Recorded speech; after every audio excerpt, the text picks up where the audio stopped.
Olá, você que está acompanhando a TV Jet, a partir de agora começa o programa Momento Empresarial. Hoje, excepcionalmente, não temos a presença do apresentador e pastor Kleber Agapito, mas temos a especialíssima presença da jornalista Ana Rodrigues e, claro, a minha presença para entrevistarmos o Dr. Augusto, que atua na área da advocacia tributária e empresarial. Seja muito bem-vindo.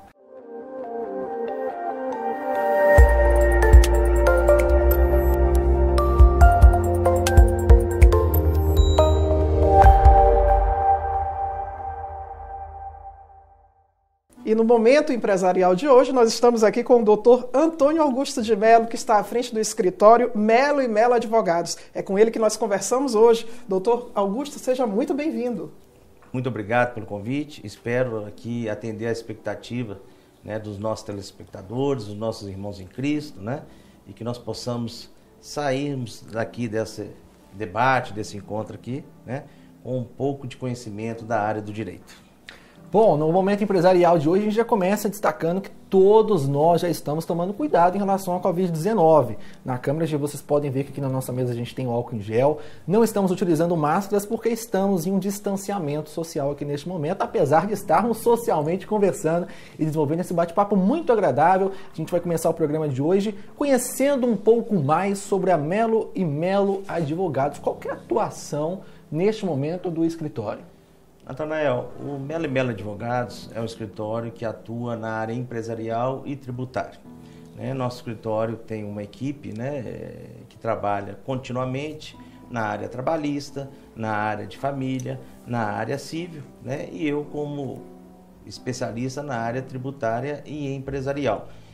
A Mello & Mello Advogados veio da sucessão do meu pai, onde atuou por mais de 50 anos na área do direito.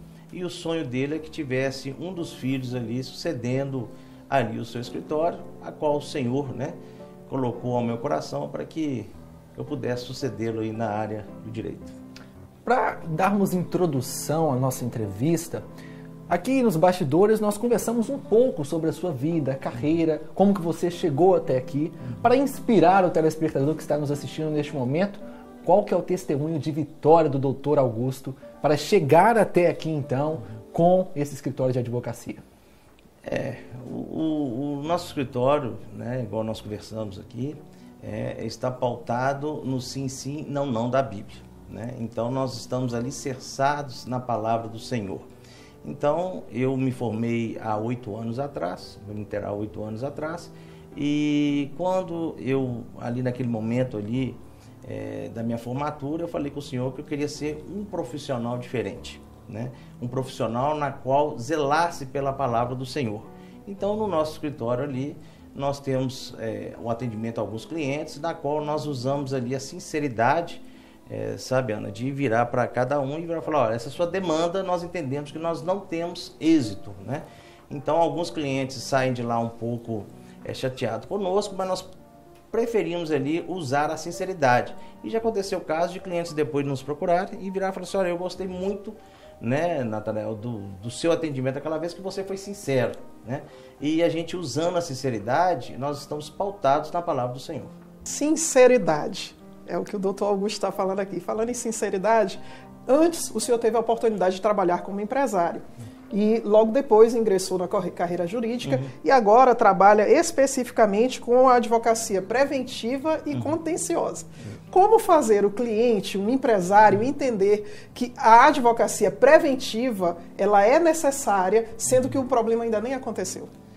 Ana, é muito importante essa colocação feita pela Ana aqui. Eu vivi realmente por mais de 20 anos do lado do empresário. E o empresário nesse país, ele é visto de um lado na área trabalhista como explorador da mão de obra, E de outro lado como sonegador de impostos, Mas ninguém olha o empresário como um lado social, naquele lado social na qual ele emprega muitas pessoas, na qual ele traz renda para a sociedade, traz renda para muitas famílias, Então, a minha experiência ali empresarial contribuiu muito para a minha carreira, sabe? Profissional. Na qual ali, aquela experiência de mais de 20 anos ali, eu tive a experiência prática do dia a dia e depois juntou-se com a teoria da faculdade, na qual nos tornou bem sabedor, né, das dificuldades do dia a dia do empresariado, da forma que ele conduz a sua empresa. Então isso facilitou um pouco, né, na nossa área. Você citou sobre o empresário que às vezes é visualizado como um vilão, além de olharem o seu lado social.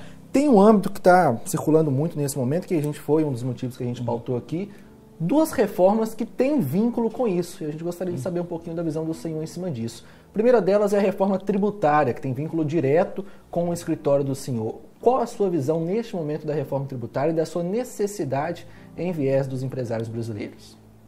Natanael, a reforma tributária, eu entendo que ela é primordial, né? O Brasil não aguenta mais tanta legislação tributária, tantos impostos, é IPI, é ISS, é PIS, é COFINS, é ICMS, é o inúmero de impostos ali, IOF, não aguenta mais, né? Então, essa reforma tributária, ela precisa sair urgentemente. Me surpreendeu muito essa primeira proposta que o ministro Paulo Guedes ali enviou ali ao Congresso Nacional, porque ela foi uma proposta um pouco singela, muito simples, né? Tão somente ali alterando o PIS e COFINS ali, até também subindo um pouco da carga tributária. Mas o Congresso Nacional já tem outros projetos que estão já em análise ali, na qual vai ampliar de uma forma mais abrangente essa reforma tributária, na qual é uma necessidade realmente do Brasil se passar por essa reforma, para simplificar a cobrança de impostos. Então, no meu entendimento, é primordial que essa reforma tributária saia o quanto antes.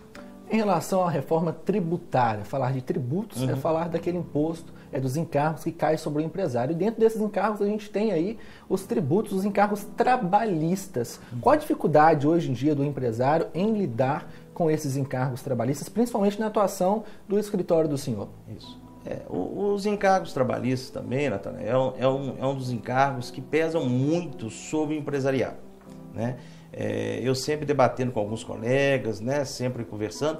Eu sou a favor, o nosso ministro Paulo Guedes ali, ele é um pouco da economia mais liberal. Eu sou a favor também que esses encargos trabalhistas, eles se encerrem no Brasil, né? Um dia eu dialogando com um colega de um sindicato dos empregados, ele me disse assim: doutor, mas nós não podemos acabar com os encargos trabalhistas. Eu virei para ele e falei assim: doutor, os encargos trabalhistas é um mal que se faz no Brasil hoje. Por quê?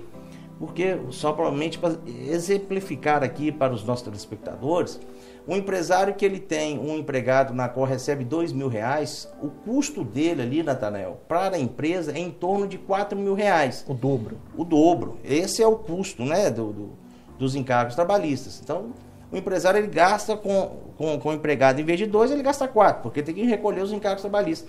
E esses R$2.000, quem administra é tão somente o governo. Por quê? Porque parte dele é depositado no FGTS, parte dele vai para o PIS, parte dele vai para o COFINS, né? Então, o empregado, na realidade, ele não administra. Eu sou a favor de uma economia liberal, no sentido amplo, como os países de primeiro mundo. Vamos citar aqui os Estados Unidos, né, na qual ali não existe esses encargos trabalhistas, e o empregado ali, em vez de receber os R$2.000 na carteira, ele recebe R$4.000. Só que ele vai ter que administrar seu FGTS, ele vai ter o seu 13º, como esse colega um dia eu conversando com ele, ele me disse: não, doutor, mas o 13º salário é um salário garantido no final do ano, né? A pessoa tem um outro salário para comprar as coisas de Natal. Eu falei: doutor, discordo muito do senhor, porque esse 13º salário, vocês sindicalistas, enganam os trabalhadores há mais de 40 anos. Porque o 13º salário, você não recebe de graça. O 13º salário, eu vou fazer simplesmente para poder simplificar aqui, Ana e Natanael, que o 13º salário é 30 dias que você recebe a mais. No Brasil, você trabalha do dia 1º até o dia 31 e recebe no 5º dia útil. Ou seja, no mês de janeiro, você trabalhou 3 dias a mais do que os 28. E os países de primeiro mundo, vou citar aqui os Estados Unidos, tem outros países também, lá todo trabalhador ele recebe por semana, ou seja, ele trabalha 7 dias, ele recebe a sua semana. Então 7 dias vezes 4, no mês dá 28 dias, ou seja, o trabalhador brasileiro trabalhou 3 dias a mais em janeiro, em fevereiro se for 28 dias, se for ano bissexto, um dia a mais, em março ele trabalhou 3 dias a mais, em abril ele trabalhou 2 dias a mais. Então você, empregado, quando você somar de janeiro até dezembro, Quantos dias você trabalhou a mais do que os países de primeiro mundo? Dá justamente 29 dias. E se tiver um ano bissexto, dá os 30 dias. Aonde eu te falo, você recebeu o salário 13º de graça? Você trabalha? Não. Você já trabalhou ao longo do ano. Então é muito mais fácil o empregado ali, em vez de ele receber os 2.000 e passar a receber os 4.000 reais, né, vai fazer com que a economia se fomente. Por quê? Porque o poder aquisitivo do empregado ele aumenta, porque em vez de ficar lá o dinheiro parado lá no fundo de garantia, no PIS, né, parado lá para o empregado para depois ele vir retirar aquilo, não, ele vai receber o seu salário e ele vai consumir mais. Ele consumindo mais, o que vai ocorrer? As indústrias vão produzir mais, porque ele está consumindo mais. As indústrias, para poder produzir mais, tem que empregar mais. O comércio vendendo mais, tem que empregar mais. Então, o Brasil tem uma grande possibilidade de se tornar um dos maiores países do mundo, em virtude da sua economia. Basta querer, né? Então, essa questão dos encargos trabalhistas, né, eu sou a favor que haja uma reforma ampla nesse sentido, para que o nosso país possa crescer. Porque não é justo o trabalhador trabalhar de janeiro até dezembro, os 30 dias, e receber o 13º somente em dezembro. Entendi. Né? Entendi. Doutor, eu quero pegar esse gancho agora da pauta liberal e explorar um pouquinho mais esse assunto.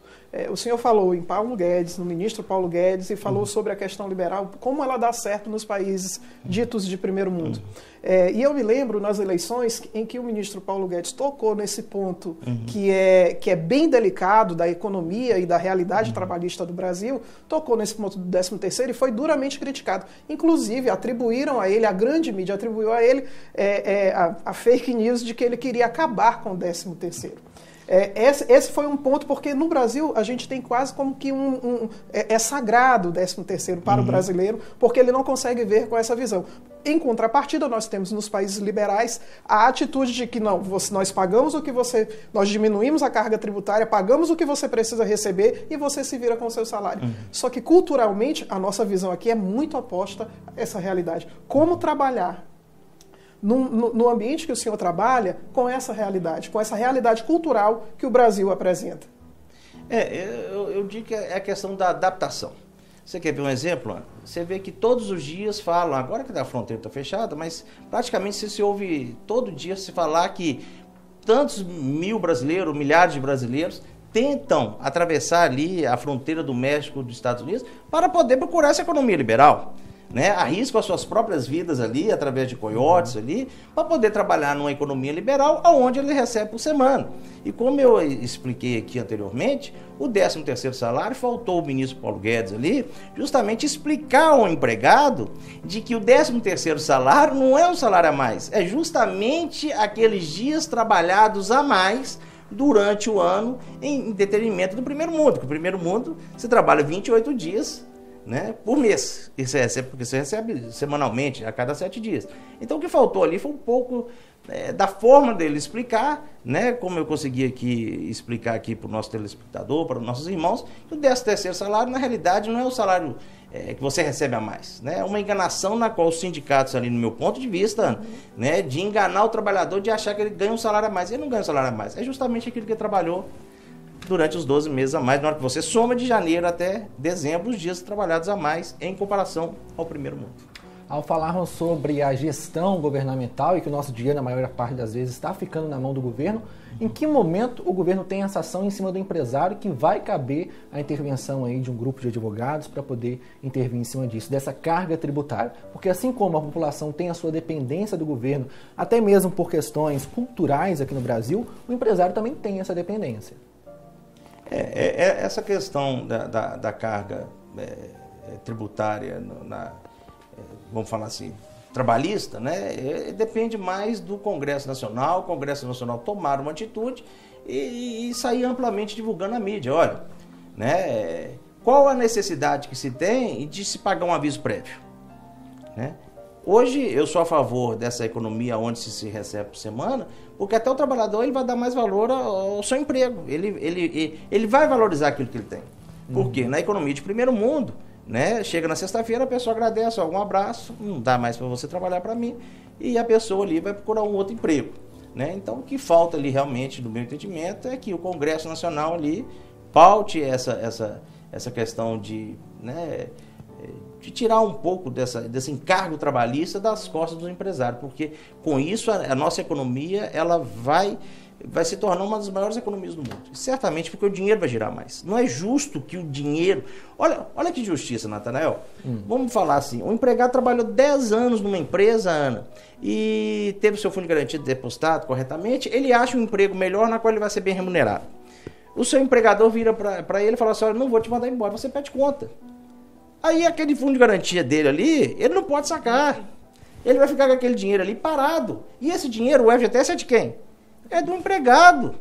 E o governo vira e fala, você não pode sacar. Então, é umas coisas que a gente precisa, né? Precisa o Congresso fazer essas correções. Né? De justamente... o FGTS eu não acho justo.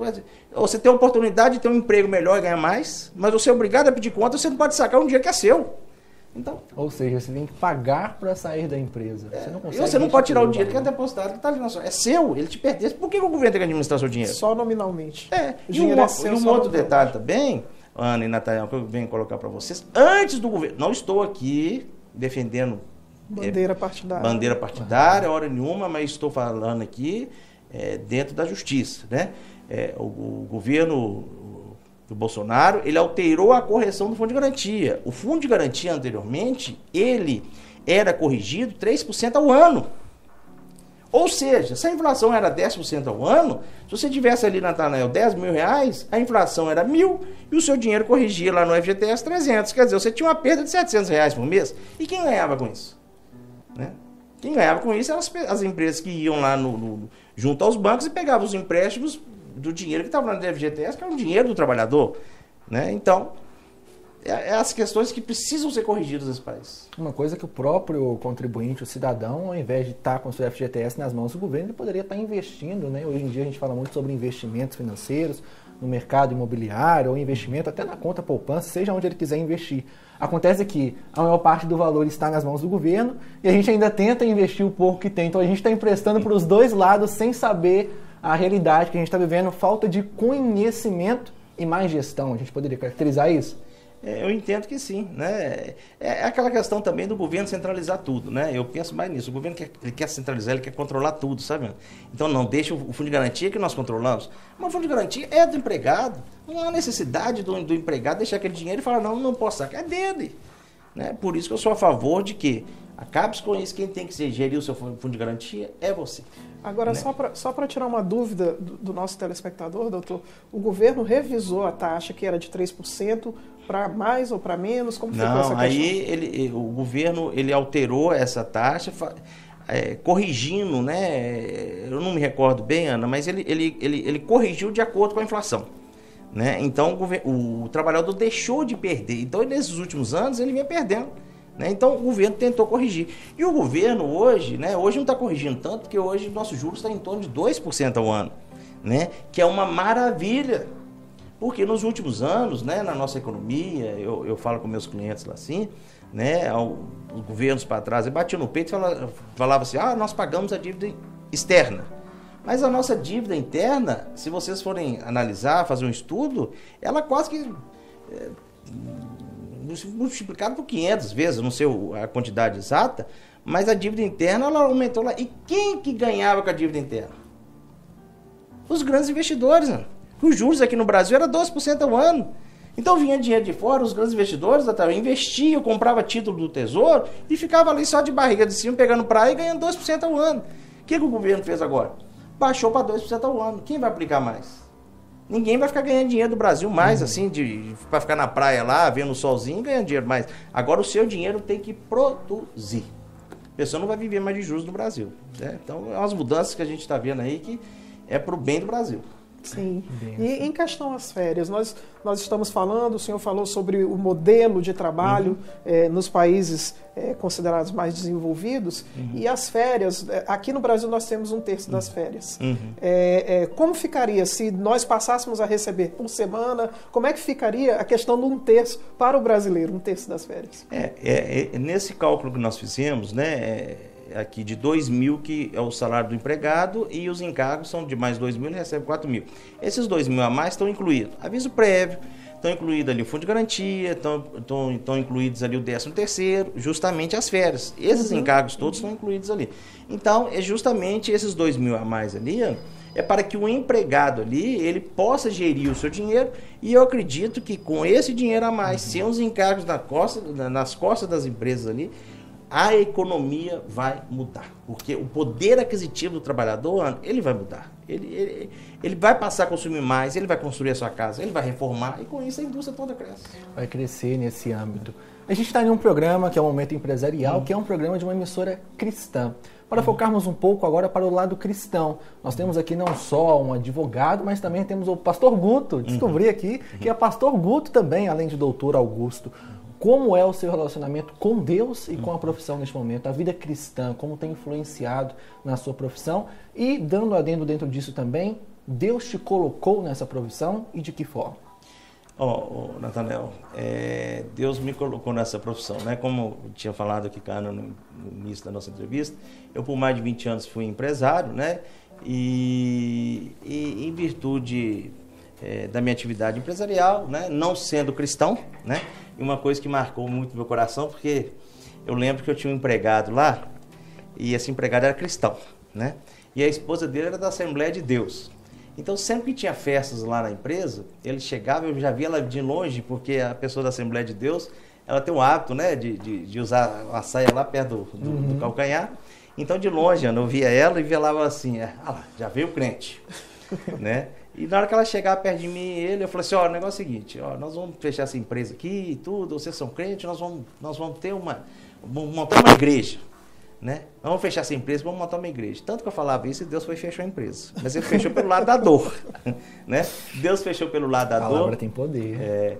Mas eu falo que naquele momento ali, assim, Deus conhecia meu coração, porque eu não conhecia o Evangelho. Né? Então, ele sabia que eu era um inocente. Né? Então, aquela empresa ali foi fechada. Né?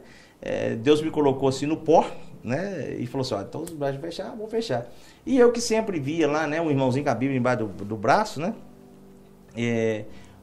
Olhava e falava assim, já vai levar dinheiro pro pastor. Né?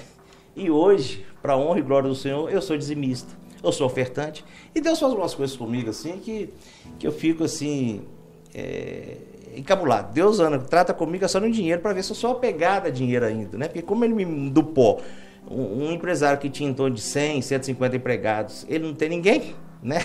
E fica com 10 reais no bolso. Então Deus trata comigo sempre no bolso. De vez em quando eu vou ministrar em algumas igrejas um pouco simples, né? O Senhor vira para mim e fala assim, abençoa essa igreja aqui com ar-condicionado. Aí nós estamos ali abençoando a igreja com ar-condicionado. Então nós estamos ali fazendo sempre a obra do Senhor. E a questão ligada ao direito, né? Eu nessa dificuldade minha que eu passei de empresário, Deus usou uma pessoa para poder falar que eu tinha que fazer o direito, que eu ia ser bem sucedido, porque eu já tinha experiência prática na área empresarial, né, e ia juntar com a teoria do direito. E ouvindo aquela pessoa, né, eu fui buscar, né, a estudar o direito, apesar do meu pai já ser advogado há mais de 50 anos, o sonho dele era que eu sucedesse, né. Mas foi a vontade do Senhor, porque onde eu ia, né, porque eu conhecia o Senhor pela dor, né. Eu quebrado ali, sem dinheiro nenhum, no momento de dificuldade, né? O Senhor me levou, a um outro patamar de usar os profetas dele e falar assim, vou te mudar de profissão. E eu falei, qual profissão? Qual profissão? Qual profissão? E o Senhor falou no direito, né? E no direito, para a honra e glória do Senhor, eu tenho 8 anos aí, o Senhor nos honrando bastante, né? E como eu te falei aqui, no dia da minha formatura, eu falei que eu queria ser diferente. Então, a minha diferença é ser pautado no sim, sim, não, não. Como sobreviver à pandemia? A questão da pandemia, vamos lá. Todo mundo hoje, você só vê falar assim, hoje tem a crise da Covid, crise para lá e crise para cá. O que eu costumo falar com meus clientes, que crise nada mais é que a mudança de riqueza de um lado para o outro. Mas pastor, como é que é isso? Vamos ver. Olha, na crise, tem alguns reclamando aí, Ana, né? Que tá muito ruim, tá isso, realmente os bares, restaurantes estão tendo dificuldades aí. Mas eu vejo, por exemplo, na área da construção civil, né? Houve um crescimento muito grande na área da construção civil. Os depósitos de construções, por exemplo, a gente tem visto por aí que está tendo fila para poder comprar ali no depósito de construção. Então, é a mudança de riqueza, de um lado para o outro. E tudo é aquela questão da forma que você enxerga, né? Eu tenho um cliente meu que no início da pandemia, né, ele fazia produtos para utilidades do lar e ele falou, agora eu vou quebrar, estou em dificuldade. Mas ele sentado lá, ele virou, falou que olhou e viu um tanto de pano, né? E ele virou e falou assim, isso aqui dá para me fazer máscara. E estava justamente naquele momento ali que estava faltando máscaras. Ele pegou ali, produziu aquele tanto de máscara, tudo que ele tinha, vendeu tudo, ele faturou mais do que ele faturava normalmente, né? Então, em virtude da crise. É o que eu falo, é a forma que você olha para a crise. Enquanto tem pessoas chorando pela crise, tem pessoas ganhando dinheiro, vendendo lenço para enxugar as lágrimas. Doutor. Temos que ter o pensamento de águia e não de galinha. É isso aí. Esse aí é o pensamento de águia, né? Porque é igual você chega perto de algum crente, como é que tá a sua empresa lá? Ah, tá fraco, é aquele crente galinha de Angola. Galinha de Angola. Como é que é? Como é que o crente galinha de Angola faz? Tô fraco, né? Então nós devemos ter uma visão de águia. A águia, ela enxerga atrás da montanha. Esse cliente que achou que ele estava numa dificuldade, né? Ele viu aquele tanto de pano ali na sua empresa ali e falou, poxa, eu vou fazer máscara. E ele passou a produzir máscara. Então é a visão de águia, né? Agora, a visão de águia, né, ela vem também da sabedoria do Senhor. E a sabedoria do Senhor vem no temor do Senhor. Então, quando nós tememos o Senhor nos dá sabedoria para ter a visão de águia. Que benção. Muito, muito bom. Doutor, só gostaria que o senhor me esclarecesse uma pergunta que ficou um pouquinho lá atrás. Sobre advogados tributaristas, advogados que trabalham em prol de empresas e contadores. Há pessoas que, às vezes, elas podem confundir um pouquinho a área de atuação e a empresa, o empresário pode dizer assim, eu já tenho um contador, para que eu vou precisar de um advogado que trabalha para a empresa ou que pode me ajudar no caso dos cálculos tributários? Ana, as perguntas suas bem pertinentes, né? Eu costumo dizer para os meus clientes lá que contador é contador. O contador, ele faz o quê? A contabilidade, ele faz os lançamentos fiscais. Agora, quem interpreta a lei, quem entende a lei, é o advogado. E muitos dos nossos clientes, muitos assim, do empresariado e praticamente toda a sociedade, ela não tem conhecimento dos seus direitos. Então, às vezes a pessoa, ela paga coisas que elas deveriam pagar, né? Que estão na lei, na qual é vedada e acabam pagando. Um exemplo, no nosso escritório, nós temos que advogar para a Igreja Batista de Getsemane e outras igrejas também aqui de Belo Horizonte. E uma das coisas que a gente sempre informa aos clientes é o quê? Toda instituição religiosa, igrejas principalmente, elas são isentas de pagamento de ICMS nas suas contas de energia. Então, a menor igreja que seja, né, vamos supor, uma igreja tem uma conta lá, Ana, de R$1.000 por mês. Uma igreja pequena tem uma conta de R$1.000 por mês. Desses R$1.000, R$250 de ICMS.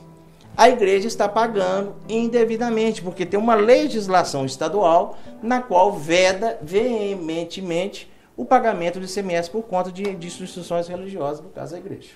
E se já tem essa lei, vem mais uma vez a pergunta, por que eu tenho que procurar um advogado? É só eu ligar na CEMIG e falar qual a necessidade nesse momento de procurar um advogado?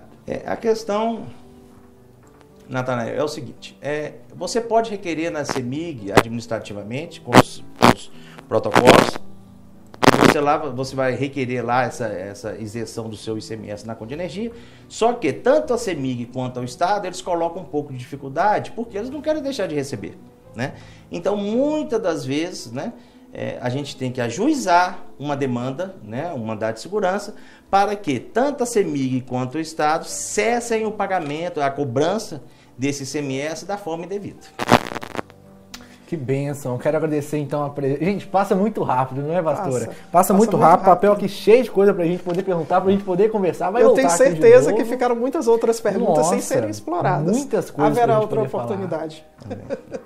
Bom, e para encerrar o momento empresarial, que momento empresarial gostoso, um bate-papo que nós tivemos aqui, uma sabatina com o querido doutor Augusto, com o nosso pastor Guto, que também é pastor auxiliar na Igreja Batista de Getsemane. Para finalizarmos o momento empresarial, primeiramente agradecer a sua companhia. Se você está no YouTube, deixa o seu like, compartilhe para os seus amigos, principalmente, às vezes, para pastores de igrejas que estão pagando ICMS e não sabem disso, ou a empresários que estão preocupados com as questões tributárias. Você que está nos acompanhando é empresário, empreendedor, microempreendedor, é um profissional liberal ou é um profissional que é temente a Deus, que quer colocar Deus no centro das coisas para acontecer igual aconteceu com o Dr. Augusto, ter a sua vida mudada e transformada?